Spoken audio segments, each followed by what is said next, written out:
Actually, not shortly after that fight. I mean, chronologically, I don't think what I was about to say is true. So, your first world title shot came against the great Mike McCallum. Well, yeah. And he said, I don't know if you're aware of this or not, but he actually named you as the best fighter you ever fought. Somebody in an interview said, who was the best fighter you ever shared a ring with? And he said it was that English guy, Harold Graham. Which is a massive compliment. Oh yeah, definitely. Was he the best fighter you ever shared a ring with? No. I asked him. He wasn't, no. Who When I was? say no, of course, his name, the Was body greater than the snatcher, others. yeah, the body But snatcher. in terms of who you thought was the best fighter, technically? There was, what's his name? Another American. It's an American guy. Even Lyndon Holmes. Lyndon Holmes, yeah? Yeah, he was. Who did eventually become a world champion? Yeah, WBO of course he champion. did. Yeah. Yeah. But he was really decent, really.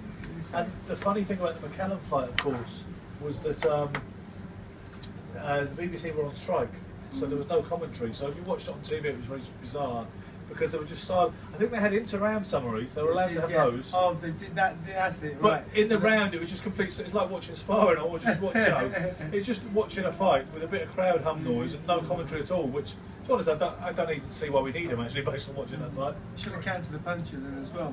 Yeah. Someone's Harold, he didn't even hit you that much.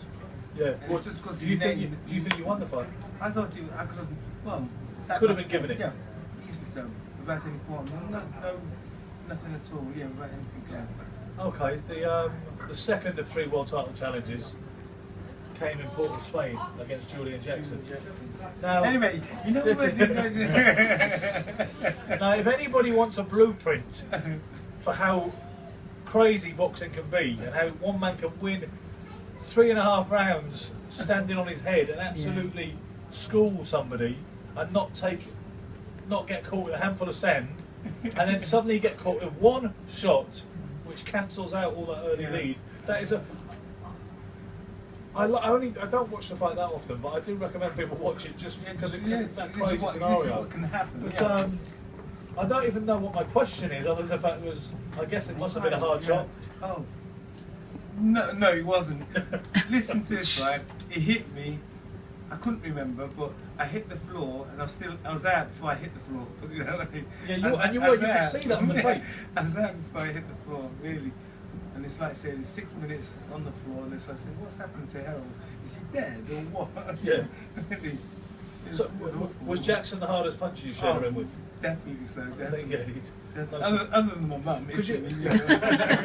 Well, you know what though, because it's refreshing you say that, because a lot of fighters, for some reason, you ask them who the hardest puncher they fought, and they fought these legendary bangers, and they always mention some geezer that you think he couldn't punch. Like Eubank said, the guy that hit him the hardest was Johnny Melfer, and he's fought, Steve Collins, he's fought Nigel Benn, and he said it's Johnny Melfer. They asked George Foreman who the hardest puncher ever fought was, and he said it was a geezer called Ken Lacustre who got annihilated by Frank Bruno. So fighters give very eccentric answers to. So I'm quite refreshed that you just say no, quite as you might think it was Julian Jackson. Oh, definitely. I mean, if he hit the horse, it'd knock the horse out. I'm sure about it. It'd smash the horse easy. Yeah. Roberto Duran is rumoured to have knocked out a horse once, but I don't know if it's apocryphal. So,